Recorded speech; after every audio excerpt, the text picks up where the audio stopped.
বিসমিল্লাহির রহমানির রহিম। আজকে আপনাদের সামনে যে আলোচনাটি নিয়ে আসলাম, মানুষের জীবনের মঙ্গল হয় এরকম কিছু আলোচনা আপনাদের সামনে নিয়ে আসলাম। তবে দেখুন, সূরা আল কারিয়াহ ফজিলত ও আমলের মধ্যে পাওয়া যায়। প্রত্যেক নিয়মিতভাবে 5 ওয়াক্ত নামাজের পাশাপাশি বারবার অত্র সূরাটি পাঠ করিলে আল্লাহর রহমতে মানুষ অভাব গুছিয়ে এবং আয় উন্নতির দিকে চলে যায়। তাদেরকে আল্লাহ অনেক আয় উন্নতি দান করেন। সেটি হলো কি, সূরা আল কারিয়াহ এর ফজিলতে বলা হয়েছে।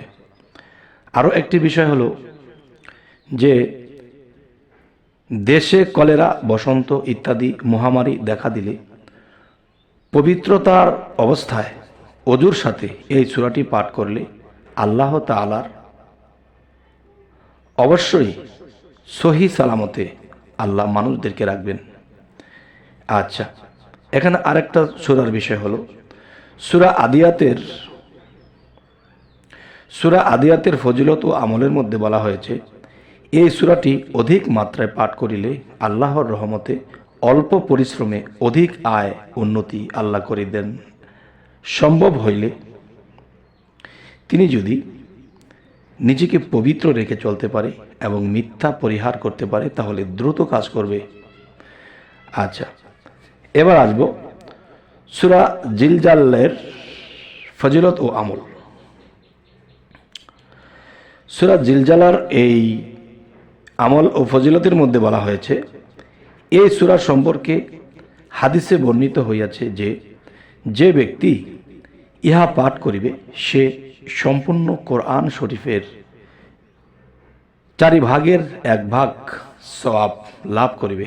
তিরমিজি, এই কথাটি তিরমিজিতে পাওয়া গিয়েছে। এবার আসি,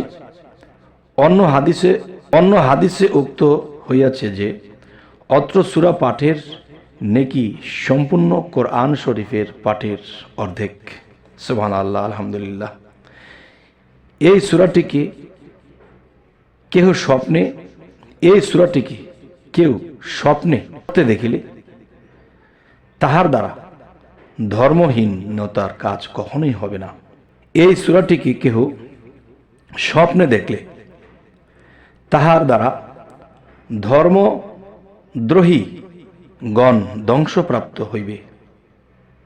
যারা ধ্বংস হবে, তারা ধর্মের বিরোধী তারা ধ্বংসপ্রাপ্ত হবে।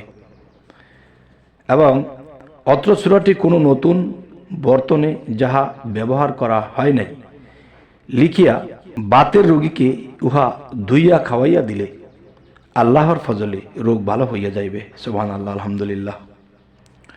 সর্বদা ইহা পাঠ করিলে মন মধ্যে কিয়ামতের ভয় জাগ্রত হইয়া পাপ কাজ থেকে দূরে থাকিবে ইনশাআল্লাহ। আরও একটি সূরার বিষয় আমি আপনাদেরকে বলছি।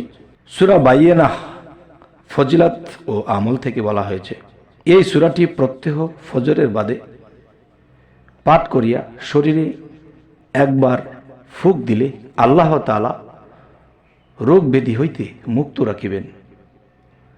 অত্র সূরাটি কেহ স্বপ্নে দেখিলে তিনি সমাজের হাদি হেদায়েতকারী হইবেন। সুবহানাল্লাহ, আলহামদুলিল্লাহ।